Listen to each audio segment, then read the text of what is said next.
everybody. Welcome to this edition of the Spartan Sports Report here on TV3. And Sam and I are very happy to have a special guest with us. And Sam, would you like to introduce him? Ryan Lynch, our new CHS varsity football coach. Absolutely. Congratulations, Coach. Thank you. Yeah. Coach, I know you're excited about this. You've been on the sidelines for a while, and now you're the head guy. So you're the one responsible for things that go wrong. I've been there since 2000. I took a little bit of break when my kids were growing up. But, over 20 years of different coaches, different systems, and I'm really excited to implement a little bit of everything that I brought from everybody else. Sure. Picked up a lot of good pointers along the way. Yes. And played for the Spartans as well, so. Yes, I was fortunate to got play a legacy going here. Played for Russ Radke, so that was a treat in itself. And I played option quarterback, so there was no getting away from Coach Radke, and you learned it the hard way. Well, he's been very successful. Yes. And we've had a lot of coaches to leave here and go on and be very successful as well. So, but we don't want you going away. No, I don't think I'm going anywhere. Maybe to the car wash. What's your outlook, Ryan? What's your plan? Well, I'm fortunate enough to have a really good group of seniors. Good. And I think that we'll have 20-plus seniors. And one thing about high school football is you're going to win with upperclassmen. You're not going to win at the high school level with freshmen and sophomores. So I've got some really good kids. They're great students as well. Good. They're great leaders. So I plan to use them as football players, and I plan to use them in the community and then out to recruit these younger kids, because nothing's better recruiting than a multi-sport athlete that's at the high school level that a sixth grader or an eighth grader is going to look up to or be able to, want to be like someday. So important to have leaders, right? Yes.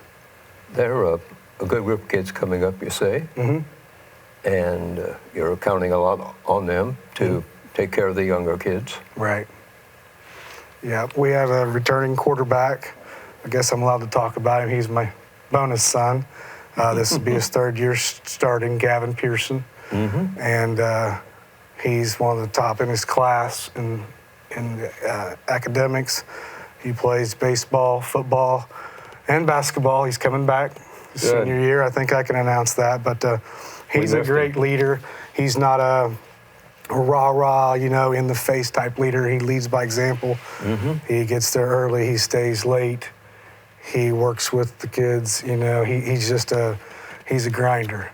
I've got several of them. Braxton Myers, I think you guys are familiar with him.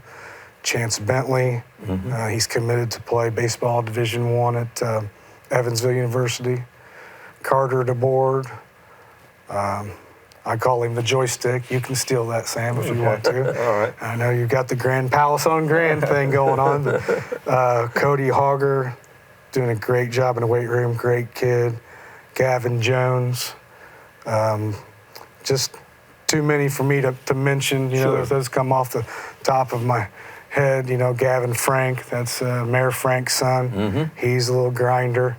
He works hard.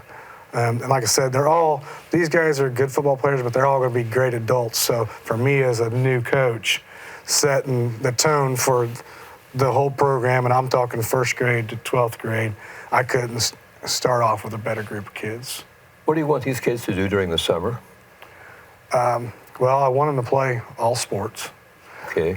So I'm a multi-sport guy. So if you say summer, then I hope they're playing baseball or track or whatever, doing that. But as far as my side of it, we're going to lift weights, condition, and then we will have, I don't know if you want to call them practices, but we'll have workouts where things have changed now, where you can do a little bit more with your helmet and shoulder pads in the summer that you couldn't do back in my day. So the HSA is relaxing the rules a little bit. Yeah, they have. And I'm going back from 30 years. When I played, we couldn't do that. We could go to a camp, but we were allowed to do that at home and have practices. No contact. Yeah, I think maybe once or twice a week.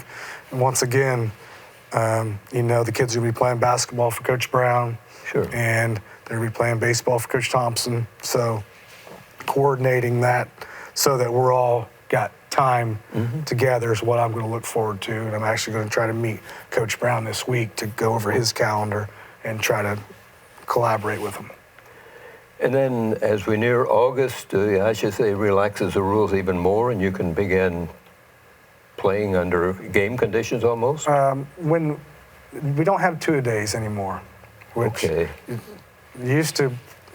practice used to start about 2 weeks before school. That's kind of gone away with school starting earlier now. Yes. So we get a couple days where we get a couple practices a day, and then they start school. Okay. So basically when school starts is when we'll start the season. Okay.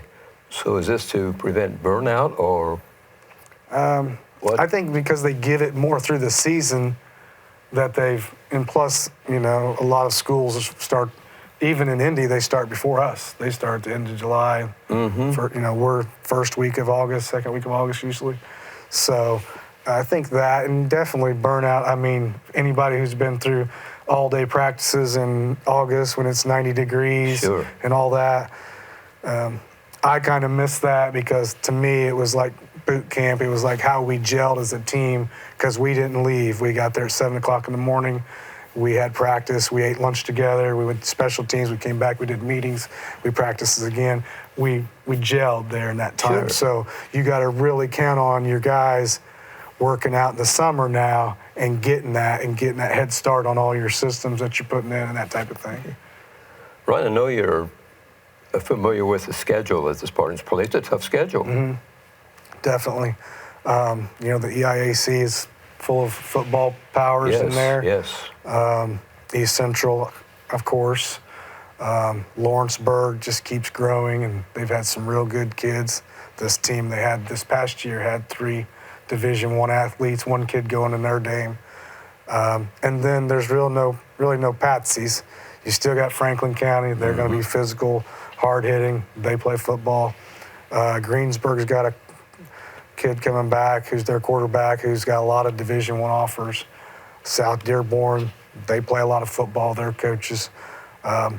He's the son of East Central's former head coach. So, yeah, there's a lot of teams in that conference that to look at. And also at Rushville has got a young coach that I know, and he's building over there. So. Then you throw in the non-conference part, and that's not easy either. When you got to start off with Richmond, and we got Simon Kenton that we're going to this year, which pretty good in Northern Kentucky. And who am I missing? It seems like there's one more maybe. I think that's it. You got seven conference games in the Richmond, which is a great rivalry game. You know what I mean? It's either going to rain or be 90 degrees. We will have that game home, which I'm really looking forward to. August 19th. Yes. You got the countdown on that? How many days that is? Well, I don't have how many days, but I know the date. So. But yeah, Simon Kenton's week 6, and that's a 6A school down in Kentucky, and they're traditionally pretty good at football.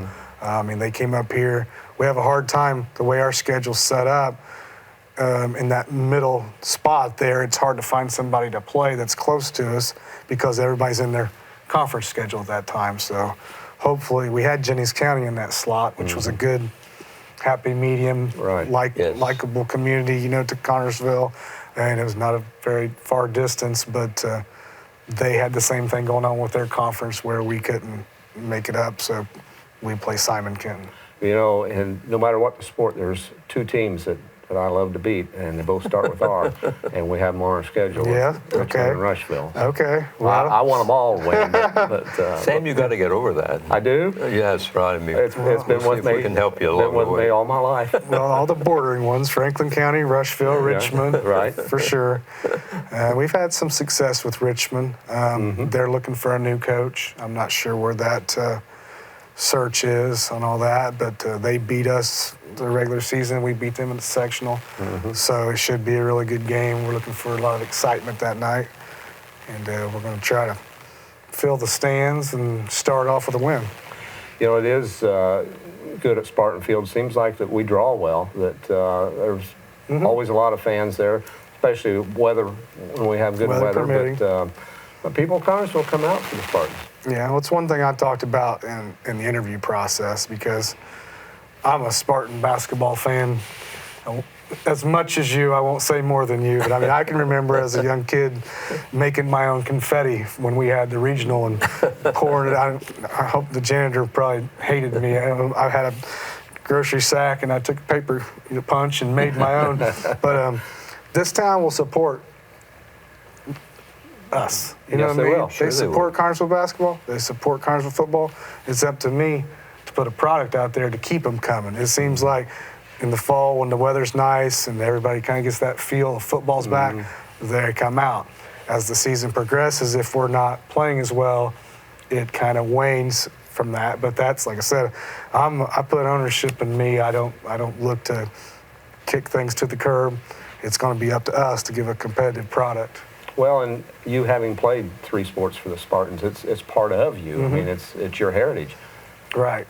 So, I mean, when I was a senior, we beat Carmel on that field. Oh, I remember that. And there are people that still talk about that to this day. You know what I mean? It was a memorable game.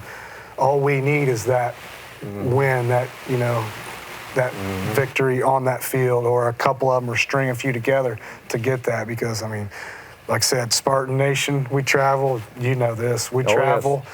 Everywhere you go, we have more fans than, okay? Look at the Matt Howard. I mean, Butler has got to have a soft spot for Connersville for everything. Exactly. I mean, so I feel like this town will support us. I made a Facebook post, and, I'm not a social media influencer or anything like that, but I got a tremendous support on that, and I just feel like the people remember the good times, and I think they're going to look to see what we can do and going to give us a look. It's going to be up to us to come out there and show that we can do that. You mentioned that Carmel game. I've talked about that when we went to play Mount Vernon in the sectional. I said, before we got there, I said, you never know what can happen. Look what we did to Carmel. Well, I made a T-shirt. I haven't mass-produced it yet, but it's a Connersville Spartan logo. But on the back, it says respect. And that's going to be our theme this year. Respect in all the ways that you would think of, your parents, your teacher, especially the officials. Over my 20 years or whatever, I'm not one to yell, they're holding us, that type of thing, and blaming the officials. I don't think you get anywhere that way. Right, that's great. But that respect is, on the other side of that is, we respect our opponents, and almost too much, and we don't get any respect. So going back to what you're saying is, we respected Carmel, but we didn't fear Carmel. You know what I mean? And I've got to instill that in these kids that, yeah, East Central's good, but they put their pants on one leg at a time just like us. Exactly. We can compete with them, you know what I mean? That type of thing. So I'm going to really bring that. I mean, in that year that I played, we beat Carmel, we beat Noblesville, we beat Huntington North. We beat big schools. You know what I mean? That was a tough conference. That Olympic conference. Yeah, so I mean, we have to get past that mindset that we can't beat these teams with the same like size as us. You know what I mean? We still have 900 kids or whatever. We're still a big school, and we need to compete like that. 11 kids on the field at one time. That's right. For both sides. That's right.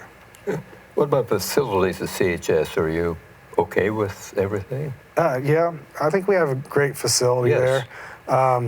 And the more I get out there, the older I get, the more I appreciate it. It's a beautiful setting out there, and the way it looks out to the southeast there, and the way it sets up on that crown.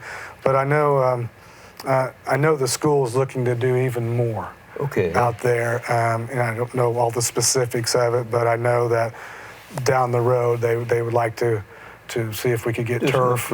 Yeah, and I'm not sure how feasible that is. That's an accounting thing that I can't control. But as far as being able to play on those rainy games or JV games, a lot of times we're canceling JV games or 8th grade games because the weather, because the field's been sopped up with rain, that type of thing. So, but I mean, our school is, overall, the campus, everything, we have nice facilities. There's nothing better than being out there on Friday night, for sure. And Brian takes pretty good care of it, doesn't he? Yeah, yes, he does. That's a big job. Yeah, well, when Coach Snodgrass was there, I actually did that job for a couple years, and I would mow the lawn, mow the field, and then I would stripe it on game day, and then I would go out that night and coach. So, yeah, that's a big job. That's a big job. I'll bet, yes. A lot to take care of. Fertilizing it, aerating it, all the other things, the press box, making sure the scoreboard works. I think they're getting new lights because we had the one fall from the storm. They replaced it. I believe they're looking to replace those. I don't want to get ahead of myself with the facilities. I'll let Mr. Duncan and Mr. Collins. Great press box for, Yes. Dave and I travel all over, and there's some that, we're in there like sardines, and we have some nice rooms and I think you can attest to that too when you were out there. So we're a little more than shacks, really. Yeah, we do. But yeah, Connersville can be proud of its facilities and everything. Great snacks up there too. Oh. Times I've been up there as a spotter. It's supper time. Yeah, there's some good snacks up there. Yeah. Give a shot to Mancino's because they were always donating and it was really nice. But yeah, it's a good point of view there. The only problem with it from a coaching standpoint, sometimes you get a little too excited and you're next to the radio guys or anything like that. But no, it's a great facility because a lot of places we have to stand on top. And when it's raining or windy or whatever, or you're trying to take pictures or you got a notepad like that and you're trying to chart some stuff, it makes it hard. So yeah, we definitely have great facilities. So coaches, how many assistant coaches do you have? I'm still working on that. We have 5 paid varsity slots, 1 or 2 JV/freshmen, a middle school coordinator, and 3 paid positions. So I'm working on that side of it to maybe see if we could split pay a couple positions to have more of a staff. I know that I'm going to give preference to the teachers because I think we need somebody. Because I'm not going to be a teacher. I'm a lay coach, so I need as many bodies as I can have in the building. So I know, speaking of that, like Ron Paxson's coming back. He's great with the kids. So yeah, they help with recruiting in the building then too. Huh? Yes, that and grade checks. That's really important. Yes, discipline, having somebody to talk to, somebody to, have their back, that type of thing. So, and one of the things that I have a teaching license, but I wanted to be flexible in that I want to be able to go down from 1st grade to 12th grade. I didn't want to be captive to like a PE class at the high school all day long. I want to be able to go down and sub. I asked to be like a sub for any PE teacher that's going to have a leave or whatever, so I can get to Everton and Eastview and Grandview. The sooner I can meet the kids, the sooner I can build a relationship with them, the more likely we are to get them to play football, which in numbers has been a problem over the past few years. So I plan on doing from top to bottom. So I'm definitely going to have my staff, a few of them there at the high school, but I'm going to myself try to spread myself out to the youth, to the middle school, to the high school. You still have that Pee Wee League or elementary league? The Connersville Youth Football League. Now it's Connersville, Greensburg, Rushville, North Decatur. I might be missing somebody. So it's closer. We were in it with the conference teams, and that hurt us because it's hard for a 3rd grade mom or whatever to drive to Lawrenceburg on a Saturday or South Dearborn. I had a Ford Windstar, and when my son played, I'd have 6 kids and all their gear in that van headed down there. So I'd like to find more teams. We used to be in the Pee Wee League with Centerville, Union County, Cambridge City, Northeastern, and that was a lot closer. So maybe, as I get my feet wet, if we can maybe bring some of these teams with us or we can meld over, I think that would help us. What about the middle school? Well, they have most of the teams like the varsity does and JV. So what are you planning planning for the junior high? Well, like I said, we have a coordinator position who'll kind of be the head coach. Okay. And then there's 3 paid spots, but I'm going to try to make it where I have 4 positions. And I would have an offense and a defensive coach for the 7th grade, an offensive defensive coach for the 8th grade, and have the coordinator kind of oversee that. Mm-hmm. So they play a full schedule. Numbers are down. Last year they only had 1 team, a combo team. I think we can get that back this year and having a. Sure. It's hard, because when I was a student teacher, I taught at the middle school, and you could pluck a 7th grader from an 8th grader. Mm-hmm. It was easy to see the difference. So we can't have them on the same team if we expect this program to grow, because the 7th graders are inevitably not going to be physically able to compete with the 8th grade. And so who do you end up playing 8th grade teams, and so that's a vicious cycle that I want to stop. It hasn't always been that way, but I think we can get it back to 2 teams. Good. Will numbers dictate whether we have a freshman team or not? Yeah. A lot of schools have like a split squad. Okay. Where they have a JV that's mostly freshmen and a few sophomores and juniors. The way I'm looking at it, and we'll see how numbers go, I'm looking at varsity. You're a varsity player, or your next level is a special teams, because in all the years we've been coaching and been around here, anytime something good would happen, we scored a touchdown, we'd kick it off and they'd run it back 70 yards. So I want to focus on special teams. So you're going to be a varsity player, you're going to be a special teamer, and then you're going to be a JV player / freshman. Okay. So I would love to say we're going to have 3 teams. I don't know how feasible that is. Yes. But a lot of schools don't even have 3 teams. But in my experience, the coaches are pretty reasonable. You call them, let's say we're playing a freshman game. One game might be freshman, the next week it might be JV. But they would let us, we would call, hey, we got a couple sophomores and a junior. They're going to go ahead and play. It's fine. Same thing. They would call us and they would play. So the object is to get as many kids involved as possible. Right. Yeah.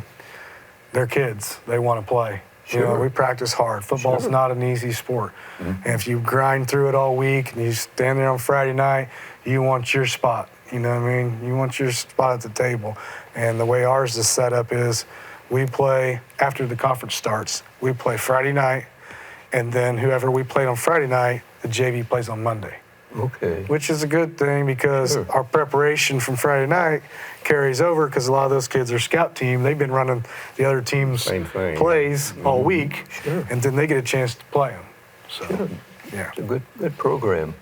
Builds that experience and familiarity with those kids for the next year. Right. Yep. And I plan on being involved there. That's like, I'm much more of a delegator, as far as how I manage people, how I run my business, how I run my life. I'm much more, my staff's going to have ownership, because on Monday it would be more of a day where we watch film and we do scouting report and all that. Then I want to be able to get out there and go help the JV team. Those kids are the future of your program. If you just focus on the varsity as the coach and you don't worry about the JV kids or the junior high kids, then you're not building a program. Friday night, after the ball game, you and your coaches get together and watch film all night, get ready for the next week, or how's that work? Usually we do it Saturday morning. Once I meet with the staff, another thing is, it's football and then it's family, And then throw one other thing in there. The Pee Wee League is on Saturdays. So how do we coordinate that? But typically it would be Saturday morning, we'd bring the kids in, watch our game film, check out any injuries, maybe get out on the track, loosen up a little bit, stretch, and send them home.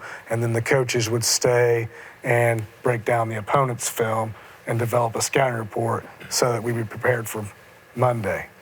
And I've also been on staffs, and I'm not opposed to doing it like Sunday evening, where we don't bring the kids in and we do our work Sunday night, and then Monday we watch film and do that. So somewhere in between there, and maybe one week we'll do it Saturday morning, and maybe maybe I'll be a nice coach and give them Saturday off and tell them to come back Monday. You know, it's a grind. And one thing about it, and Fran talked about, our schedule is a grind. And as we get farther into that schedule, the harder the opponents get traditionally.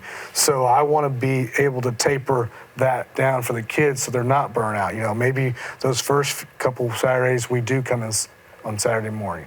And then as the season goes on, I want to shorten practice. We shouldn't have to be there as long, you know, and that type of thing. So I want to be aware of that for the kids, because I know as a player, it grinds on you. As a coach. It's hard work. Yeah, it's very hard work. And, football is a lot to it. Yeah, and even if they're not playing other sports, just staying in shape and lifting weights and hitting the weight room's got to be important for those guys. It is very important, and we lack in that physicality and in the weight room part of that's one thing that we're going to focus on right off the bat. What you were asking, what my plans are. My plans to get in the weight room and get out there. We got that beautiful field house. We got the weather's changing where we can get outside and do some agility, but we gotta sell out to the weights. That field house is important for all sports, I think. Yes. To have the weight Yes. and a place to do other things, frees up other areas and some people have been against that, but I think overall that Yeah, it's a great facility. We've went in there when it rains. I mean, we play in the fall when all the hurricanes come in, and we get that aftermath of those, you know what I mean? And being able to be in we used to have to go in the gym. Well, you can't line up and have any spacing in the gym. We can actually get out there and do some things. We had some productive practices this year in that. So no, all the facility upgrades, I mean, that's a great addition to Carnesville High School. It's a lot of pride that we take in the facilities we have, and as said, they can always be upgraded, but take care of what we got for now. You got to spend money to make money. That's in business, and that's out there at the school.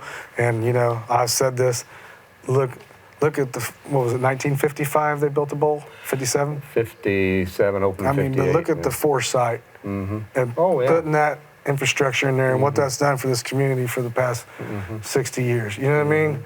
So you got to think ahead. You got to think, you know, you got to be able to spend some money to make some money. You got to invest in your community. You got to invest in these kids. Quality of life. Yes.